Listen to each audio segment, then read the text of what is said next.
ইটভাটায় কর্মরত সুবিধা বঞ্চিত অনেক পরিবারের শিশুরা শিক্ষার আলো থেকে বঞ্চিত। ঢাকার নবাবগঞ্জের মাঝিরকান্দা চালনাই এলাকায় ৩টি ইটভাটায় কর্মরত পরিবারে এমন সুবিধাবঞ্চিত শিশুদের শিক্ষা কার্যক্রম পরিচালনায় এক ঝাঁক তরুণের সমন্বয়ে ২০১৭ সালে গড়ে ওঠে বর্ণমালা বিদ্যালয়। ৭ বছর পেরিয়ে ৮ম বর্ষের কার্যক্রম শুরু করেছেন তারা।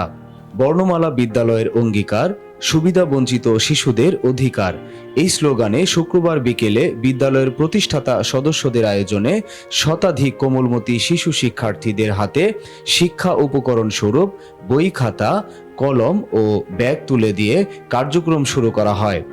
শুরুটা কিছুটা কঠিন হলেও থেমে নেই এই বিদ্যালয়ের কার্যক্রম। প্রতিষ্ঠাতা সদস্যরা জানান, ইটভাটায় কর্মরত পরিবারগুলোতে যে সকল শিশুরা নিরক্ষর রয়েছে তাদের মাঝে শিক্ষার আলো পৌঁছে দিতে বর্ণমালার কার্যক্রম অব্যাহত থাকবে। তবে একটা খুশির সংবাদ যে আমাদের এখান থেকে প্রায় আমরা 8 থেকে 10 জন বাচ্চাকে আমরা এই পাশেই প্রাইমারি স্কুল আছে, মাদ্রাসা আছে, ওখানে ওরা ভর্তি হয়েছে আমাদের এখান থেকে অনুপ্রাণিত হয়ে। এখন আলহামদুলিল্লাহ ওরা কন্টিনিউ করতেছে।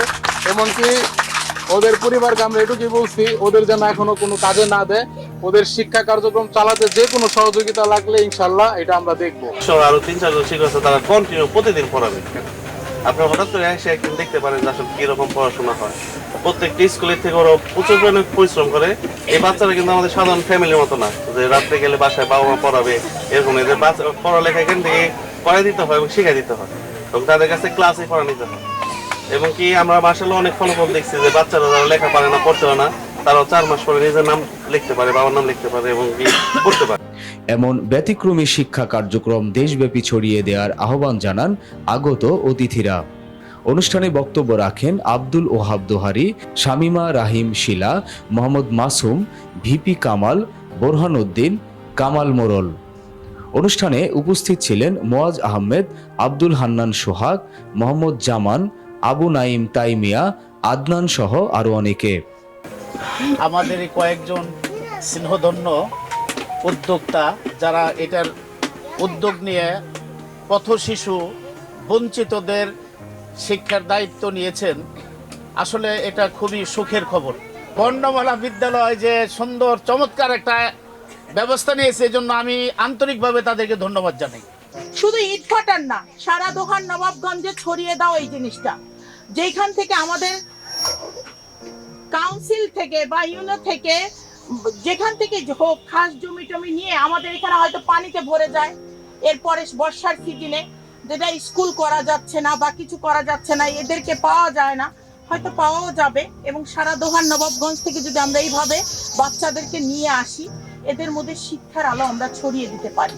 তো তোমাদের এটাকে কিভাবে সুন্দরভাবে তৈরি করা যায়, আরো সামনের দিকে অগ্রসর করা যায়, এটা নিয়ে কাজ করার যদি সুযোগ থাকে সেক্ষেত্রে আমাদের সর্বোচ্চ সহযোগিতা থাকে। বুঝছো, একটা সিজনাল না থেকে এটাকে সাস্টেন মানে কন্টিনিউয়াস করা যায় কিনা।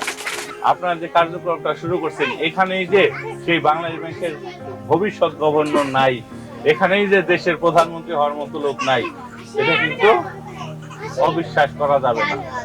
আজকে যারা এখানে সামনে আছে, এরাই জাতিকে একটা সময় অনেক দূর নিয়ে পৌঁছে দিতে পারে। সারা দেশে সুবিধা বঞ্চিত এমন শিশুদের মাঝে শিক্ষার আলো ছড়ানোর মাধ্যমে ভূমিকা রাখবে তরুণরা। আলোকিত হবে স্বপ্নের বাংলাদেশ, এমনটাই প্রত্যাশা সবার।